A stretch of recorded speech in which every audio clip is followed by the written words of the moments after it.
Usa sa mga rason nga nung miabot ang mga Espanyol din sa Pilipinas tungod kay gusto nila ipalapnag ang Ebanghelyo ni Kristo o i-convert ang mga pagano ngadto sa pagtuong Kristyanismo.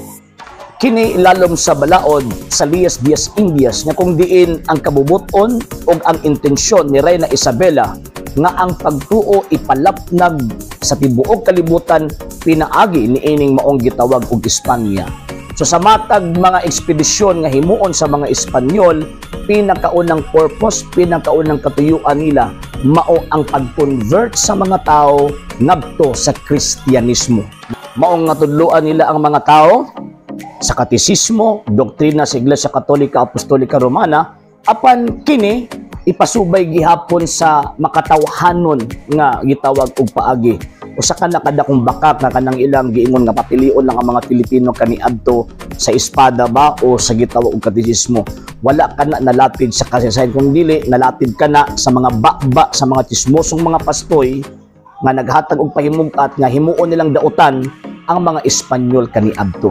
Apan sa tinuod lang ang mga unang Espanyol nga miabot diri sa Pilipinas nga mga pari usa ka mga maayong mga pari og nagsunod sa gitawag og bertude sa pagkakristyano nga diin maoy nakapahimo nga basihan nga daghang mga Filipino na convert tungod sa ilahang mga Christian virtues nga ilang gipakita sa mga Kristiyano og sa mga pag-ampo nga diin ilang gihimo aron ma-convert kining maong gitawag og nasura. Mao nang hinungdan nga ang Pilipinas gitawag siya og the pinakauna og bugtong Christian nation sa gitawag og Asia tungod sa hinungdan ang mga Espanyol mo'y nagtudlo niini. Kung wala pa ang mga Espanyol, wa tay pagtuong Katoliko. Kung wala pa ang mga Espanyol, wala tay pagtuong gitawag og Kristiyano.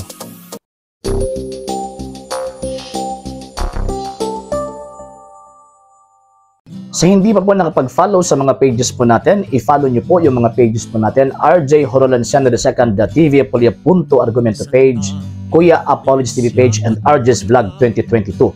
And pwede rin po kayo mag-send po dyan ng Facebook stars. And also, sa atin po mga channels, sa hindi po nakapag-subscribe, i-subscribe po ninyo yung mga channels natin. The Lay Catholic, Apologies International Official, RJ Sano II TV, Kuya Apologies TV, and Barrio Kawayan Religious Forum.